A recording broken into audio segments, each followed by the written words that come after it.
നമുക്ക് നല്ല തേങ്ങാക്കൊത്തും കുരുമുളക് പൊടിയൊക്കെ ഇട്ടിട്ടുള്ള ബീഫ് വരട്ടിയത് എങ്ങനെ ഉണ്ടാക്കാൻ നോക്കിയാലോ.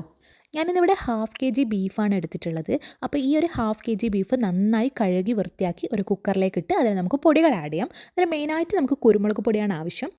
1 ടേബിൾ സ്പൂൺ കുരുമുളക് പൊടിയും 1/2 ടേബിൾ സ്പൂൺ വീതം മുളക് പൊടിയും മഞ്ഞൾപ്പൊടിയും ഗരം മസാലയും ആഡ് ചെയ്ത് നന്നായിട്ടൊന്ന് മിക്സ് ചെയ്തതിന് ശേഷം ആവശ്യത്തിന് ഉപ്പ് ഇട്ട് കുറച്ച് വെള്ളം ഒഴിച്ച് അതിൽ നമുക്ക് ഒരു കുഞ്ഞു കഷ്ണം ഉള്ളിയും കുറച്ച് കറിവേപ്പില ഇട്ട് കുക്കറൊന്ന് മൂടി വെച്ച് ഈ ബീഫ് ഒന്ന് വേവിച്ചെടുക്കാം. ഈ ഒരു സമയം കൊണ്ട് നമുക്ക് ഇതിനാവശ്യമായിട്ടുള്ള വേറൊരു കൂട്ടും കൂടെ തയ്യാറാക്കിയെടുക്കാം. അപ്പം ഇതിനാവശ്യം ചെറിയ ഉള്ളിയാണ് എടുത്തിട്ടുള്ളത്. ചെറിയ ഉള്ളിയും ഇഞ്ചിയും വെളുത്തുള്ളിയും നന്നായിട്ടൊന്ന് ചതച്ചെടുക്കാം. എൻ്റെ ഇന്നത്തെ ഈ ബീഫ് വരട്ടിയത് ഞാൻ ചട്ടിയിലാണ് ഉണ്ടാക്കാൻ പോകുന്നത്. അപ്പോൾ നമുക്ക് ചട്ടി ഒന്ന് ചൂടാക്കിയെടുത്ത് അതിൽ കുറച്ച് വെളിച്ചെണ്ണ ഒഴിച്ച് കൊടുത്ത് ആ വെളിച്ചെണ്ണ ഒന്ന് ചൂടാക്കി വരുമ്പോൾ നമുക്ക് തേങ്ങാക്കൊത്ത് ഇതിൽ ആഡ് ചെയ്യാം. ഈ തേങ്ങാക്കൊത്ത് എത്ര ഇടുന്നോ അത്രയും ടേസ്റ്റ് കൂടും കേട്ടോ. അപ്പോൾ ഈ ഒരു തേങ്ങാക്കൊത്തും ഈ വെളിച്ചെണ്ണയിലിട്ട് ഒന്ന് നന്നായിട്ട് മൂപ്പിച്ചെടുക്കാം. അതിനുശേഷം നമ്മൾ നേരത്തെ തയ്യാറാക്കി വെച്ചിട്ടുള്ള ആ ഒരു ഇഞ്ചി വെളുത്തുള്ളി ചെറിയുള്ളി ആ ഒരു മിക്സും കൂടെ ഈ ഒരു വെളിച്ചെണ്ണയിലിട്ട് നന്നായിട്ടൊന്ന് മൂപ്പിച്ചെടുക്കാം. സ്റ്റൗ ഒരു മീഡിയം ഫ്ലെയിമിലിട്ടാൽ മതി. അതിനുശേഷം കുറച്ച് കറിവേപ്പിലയും. അപ്പം ഇതൊക്കെ കൂടെ ഒന്ന് മിക്സ് ചെയ്യാം. അതിന് കൂടെ വേണമെങ്കിൽ കുറച്ച് ചില്ലി ഫ്ലേക്സ്, അത് ഓപ്ഷണലാണ്. അപ്പോൾ ഈ ഒരു തേങ്ങാക്കൊത്തും ചെറിയുള്ളിയും ഇഞ്ചിയും വെളുത്തുള്ളിയും കറിവേപ്പിലയും ഒക്കെ കൂടെ നന്നായിട്ട് ഈ ഒരു വെളിച്ചെണ്ണയിൽ നിന്ന് ഇങ്ങനെ ഒന്ന് മൂത്ത് വരുമ്പോൾ ഭയങ്കര സ്മെല്ലാണ്. അപ്പോൾ ഈ ഒരു സമയം കൊണ്ട് നമ്മുടെ ബീഫ് ഓൾറെഡി വെന്തിട്ടുണ്ട്. അപ്പോൾ ഇതിലേക്ക് നമുക്ക് ബീഫ് ആഡ് ചെയ്യാം. ഞാനിപ്പോൾ ബീഫ് വേവിക്കുമ്പോൾ കുറച്ച് വെള്ളം ഒഴിച്ചതുകൊണ്ടാണ് എൻ്റെ ബീഫിൽ ഇത്തിരി വെള്ളം ഉള്ളത്. അപ്പോൾ ജസ്റ്റ് അതൊന്ന് വറ്റിച്ചെടുത്താൽ മതി. അപ്പോൾ നിങ്ങൾ കോൺഫിഡൻ്റ് ആണെന്നുണ്ടെങ്കിൽ ബീഫ് വേവിക്കുമ്പോൾ നിങ്ങൾ വെള്ളം ഒഴിക്കേണ്ട. അപ്പം ഇത് നന്നായിട്ടൊന്ന് വറ്റിച്ചെടുക്കുക. എന്നിട്ട് അതിൽ കുറച്ച് ഒരിത്തിരി ഒരു പിഞ്ച് ഗരം മസാല ആഡ് ചെയ്യാം.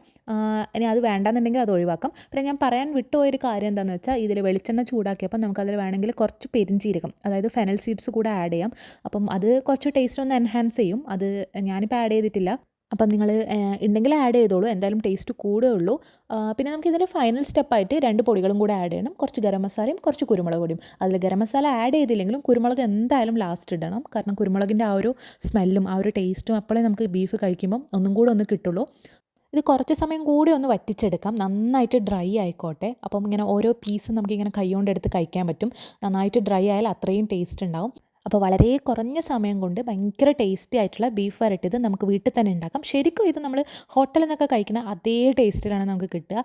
അപ്പോൾ നിങ്ങൾ ഇനി വീട്ടിൽ ബീഫ് വാങ്ങിയാൽ അതിൽ നിന്ന് കുറച്ചെടുത്തിട്ട് ഇതേപോലെ ഒന്ന് ട്രൈ ചെയ്ത് നോക്കൂ. എന്തായാലും ഇഷ്ടപ്പെടും. പിന്നെ നിങ്ങൾ എപ്പോൾ ബീഫ് വാങ്ങിച്ചാലും ഈ ഒരു റെസിപ്പി എന്തായാലും ഫോളോ ചെയ്തുകൊണ്ടേയിരിക്കും. എനിക്കിന്ന് ചോറിൻ്റെ കൂടെ ഈ ബീഫ് വരട്ടിയത് കൂടാതെ മോരൊഴിച്ച ചേനക്കറിയും മുതിരത്തോരനൊക്കെ ഉണ്ടായിരുന്നു. പക്ഷേ എനിക്ക് ഈ ഒരു ബീഫ് വരട്ടിയതിൽ മാത്രമേ ഫോക്കസ് ചെയ്യാൻ പറ്റുള്ളൂ. അത്രയ്ക്ക് ടേസ്റ്റായിരുന്നു.